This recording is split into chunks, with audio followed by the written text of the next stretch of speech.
Hello, everybody. Listen, I hope that you're well. I don't intend for this video to be very long, so I'm just going to jump right in it. But first, welcome. If this is your first time tuning in, and of course, to all of those who are faithful subscribers, thank you, thank you, thank you. Make sure, if you're not following the channel, to like and subscribe and share. Anyway, on my morning commute, I was praying. So let me start with this. At the top of the year, I'm not big on resolutions, but I did adopt the where people choose a word for their year. And so at the top of this year, I decided that gratitude was going to be what I would focus on for this year, because I want to acknowledge and show thankfulness and appreciation for all the good that has happened in my life. You know, I'm really thankful for, just how God has kept me, even through the bad times. And so I really wanted to be intentional about gratitude this year. And so as I was praying, I was reflecting on, just how grateful I am that God has provided whatever I needed, which almost always looked different from what I wanted. But I'm so glad that God knows me even better than I know myself, and I know myself really well. I have examined myself. There is, I promise you, nothing that anyone outside of me, with the exception of God,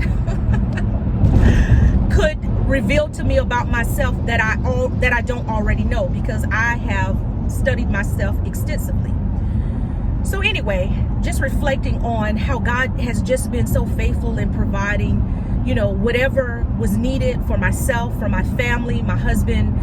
We being a Air Force family, my husband has since retired, and just being in different places and spaces, not knowing people, having young children, and God just met us where we were, and what we needed. And so what came to mind as I was reflecting on my gratefulness is Isaiah 19. Oh, people love to prophesy this. They love to state this and declare this, and it's a good thing, where God is saying, in Isaiah is saying, that behold, I'm doing a new thing. Do you not perceive it?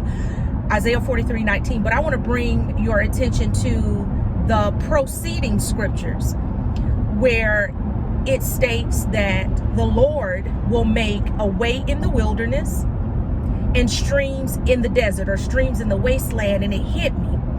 God does not change the environment, but he makes the environment conducive to whatever it is that we need in that environment. Y'all, that is something to rejoice, because I think about the times that our family, we were stationed in hard places, far away from family, and the environment didn't change.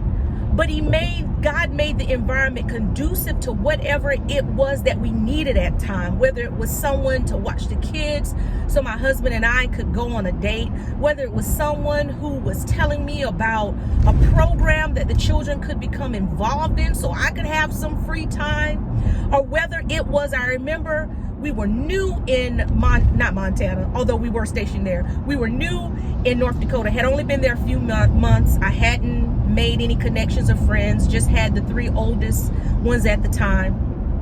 And then I found myself pregnant with my little princess, Malia. And my husband had to go military to the NCO Academy. It's a academy, anyway, for further development. So I had to go there for 6 weeks. And here I am with 3 small kids. All of my pregnancies suffered from terrible, terrible morning sickness, except mine lasted the entire pregnancy. And so I remember waking up one morning, and I'm there with the kids. I didn't even get out of bed, y'all. I was just tired. I was tired, didn't feel well. And I was just thinking about, oh my goodness, they're gonna need to eat. And I said, Lord, this was literally my prayer. And I didn't even know anybody.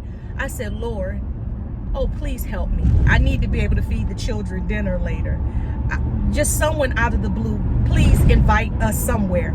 And listen, I have to, kind of steer away from that to help y'all understand something about me. I'm not a shy person. I'm an introverted person, and I'm very discriminate with who I share my time. That's just what it is. I make no apologies. It is who I am, and it will continue to be who I plan to be. So for me to even pray that, not having formed any relationships, that was a strong need of mine. Probably 30 minutes to an hour later, doorbell rings. I gather myself, go downstairs, and it's our neighbors behind us stating that they're having a going away party for some friends of theirs, and they just wanted to know if we wanted to come. I said yes. I had met them one time other, but outside of that, we really didn't know each other, just that our backyards faced each other. But when I say I went over there, pulled myself together, the kids, and we went over there, I didn't really know anybody, but it was what I needed at that time. And so God didn't change my environment. I was still in a city, in a place far away from family, but he made it conducive. He made the environment conducive to what I needed. So yes, when Isaiah 43:19 is telling us to behold that God is doing a new thing and to perceive it, I want to encourage you to really focus on, despite what the environment may look like, what is God doing and how is he moving in the environment to make it conducive to what you need. Just wanted to share the revelation I had this morning during my prayer time. Hope that it blessed you. And please, please, please, if it did, share. Take care. And until next time, take care. Bye.